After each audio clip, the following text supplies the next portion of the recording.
Tonight we're going to talk about our internal internship program and the unpaid experiential learning program as we roll out and expand both programs this year. And let's see, it worked. Excellent. So what we're going to start with, we're going to talk about in the past, there's been a handful of interns in a couple of spots in the school with the Plymouth Local Prevention Council and with the School to Career, in the School to Career Center. And for the internal interns, I'm going to turn it over to some of them right now who are going to talk to you about their experiences in there, and they're also going to talk about which department they're in. So let's see who's up first. Oh, Diana or Ronald? I'm right there. Okay. So I'm currently a junior at Terryville High School, and I intern in the School to Career. And through this opportunity, I've learned the day-to-day kind of things and how everything works. But a really big thing for me is that I've been able to contact and communicate with, since I'm the president of the Leo Club, all the Leo clubs around us. And through this internship and being able to work with Mr. Perkins, and I've been able to kind of be guided into how to professionally and more educationally present myself to others. And I felt like through that internship and so far how it's been going, I've been able to do that really well. And so I'm excited to see how it's going to be for the rest of the year. State of Connecticut's Department of Education and the Department of Labor came up with the title, Unpaid Experiential Learning Program. I didn't spend any time coming up with that thing that doesn't roll off the tongue.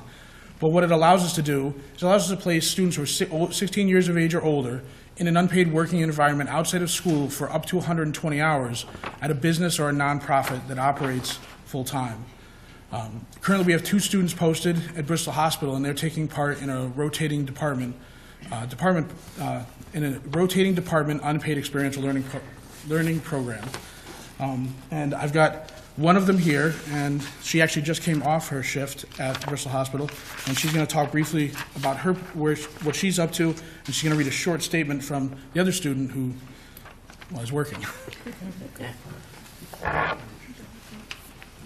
them who you are first. Okay. Hi, I'm Dominique Picard. I did just come from work. I started at the G floor, which is like a post-op kind of care where they stay after if they need to. And I just actually switched to the emergency department today. It's my first day there. What I'm passing out to you right now is a discussion about the budget. So when you look at our list, and I would like to talk to you about why we've decided to do these. The first item we put up there is actually hiring a library media specialist for the high school. The most important, the reason why it's actually listed up number 1 there is that the high school will go through its accreditation process shortly. And if you do not have a library media specialist position, you will automatically be placed on a warning in terms of your accreditation. So that's a very critical position for our district.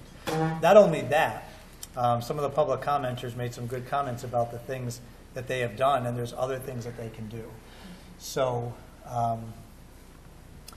we believe that that particular position absolutely needs to be brought in. And also don't forget, that person works with the other librarians, because we only have 1 certified librarian in the district. The other libraries are all staffed by either what's called a library tutor or a library para. So right now, Ms. Parsons and the principals have been taking up the slack on doing that work. So the library media specialist is something that we think that's critical to the high school. And for our listening folks, we've determined it would cost about $46,000 to bring our library media specialist on. That position, if approved tonight to be reinstated, would be started the day after. It would be the first day after the new year. The next item on the list we have listed is a tutor position, and we did not necessarily cut a tutor position, but this is actually in lieu of trying to bring a literacy coordinator position back to the high school. Certainly the literacy coordinator at the high school was doing excellent work, and there are students who are receiving direct services from that literacy coordinator, and there were Bristol Tech students who were receiving services also to make sure that they were getting their academics. What we've put into our budget for this year is the $10,764 so that, 1, the Bristol Tech students can continue to work with Ms. Galpin in our alternative high school program, because we've had to find a place for them to get worked with. So they've been working with her. We like to make sure that the Bristol Tech kids can continue to work with her. She just comes in an extra hour early each morning to make sure before the kids get on the Bristol Tech bus to go to Bristol Tech, they're taken care of. We also, as part of this $10,000, have a tutor in here that would work with the students that were receiving those direct services. So for 3 hours a day, and managed by Mr. Holtz, Mr. Vigliotti, and Ms. Parsons, the tutor would be responsible for making sure those students who are receiving that literacy coordinator support are getting direct instruction on the stuff that they're struggling on. I believe we had anticipated that would be a December hire. Right, trying to do that one a little bit earlier. I would say that I don't think it would be surprising if in the 18-19 budget you don't see us trying to reinstate the literacy coordinator position. So, but given the fact that we only have $106,000, we were looking to try to make as many of the necessities that we're seeing with these cuts happen, trying to get as many of them done. And so we believe that the tutor for the remainder of this particular school year is a very viable option, and can replace some of the efforts that were being taken care of by the literacy coordinator. Certainly not all of the efforts, but some of the efforts. They'll work with ELL students, struggling readers, and students on credit recovery. So all of those most important pieces that need to happen. And we have talked to Mr. Holt about that, Ms. Parsons, and they believe that that's a very appropriate accommodation as we move through this year. Before we go into, is there been any other questions, comments, concerns, changes?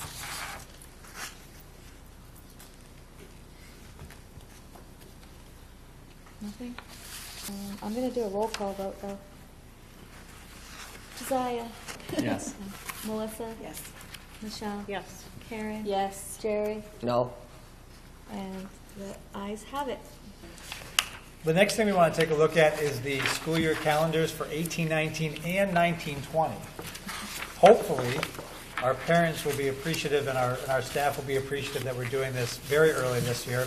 Last year, we were doing it in January, and we had a goal to try to make sure we did our calendars this year in December, but we were ready to go, so we thought, why not do earlier than later if possible? So you've had a chance to look at the calendars, and I'll just want to make sure I point out to you folks and to the folks at home that there's only two major changes for the 18-19 calendar than there is in the current calendar. One of the changes is that in this current calendar, 17-18, we have Professional Development Day in October. And we weren't finding that to be all that as useful as a March date. We wanted to try to spread out our professional development opportunities. And I should backtrack and say that we took these calendars to my brown bag lunch with parents. We talked about it at the district data team and the administrative level. So there's a lot of support for the calendars in front of you. A lot of conversations about that. We want to make sure the board has a chance to pipe in as well. But the October day is right off the heels of the August Professional Development Day and right before November. So it just seemed like we were not able to get as much out of it as we could if we moved the day to March.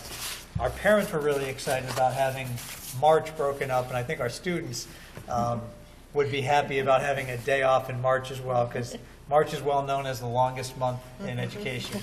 So the teachers would be still working, as all the administrators and stuff like that, but it would be a different type of day. It'd be a learning opportunity type day, which is a change in scenery sometimes is also appreciated. The second big change that we're putting in here is we had some conversations with folks about whether or not we should have school on Veterans Day or not. Just so happened in this particular year now, 17-18, the Veterans Day falls on Saturday, and in 18-19 it falls on Sunday. But in our conversations with folks who are veterans, they think, from the ones we heard from, that it would be better to have school on a Veterans Day. I think it comes from mostly because when schools are in session during Veterans Day, we're going to do something around Veterans Day. If you just are home it's kind of hit or miss whether or not something happens. So our plan would be to work with the American Legion to try to talk about things that we could do at all 4 schools. Some of our schools are already very invested in Veterans Day, and we would just like to have school on that particular day, honor our veterans, and make it a school day. So those are the 2 major differences that you see in 18-19 that you would see in the 17-18 year. And then that shows up again in 19-20, where actually Veterans Day finally shows up on the 11th, and we're counting it as a school day. I'd like to make a motion to approve the 2018-2019 school year calendar and 2019-2020 school year calendar. Second. Okay, Melissa? Any more discussions? All in favor? Aye. Any opposed? Any abstentions? Okay, so moved.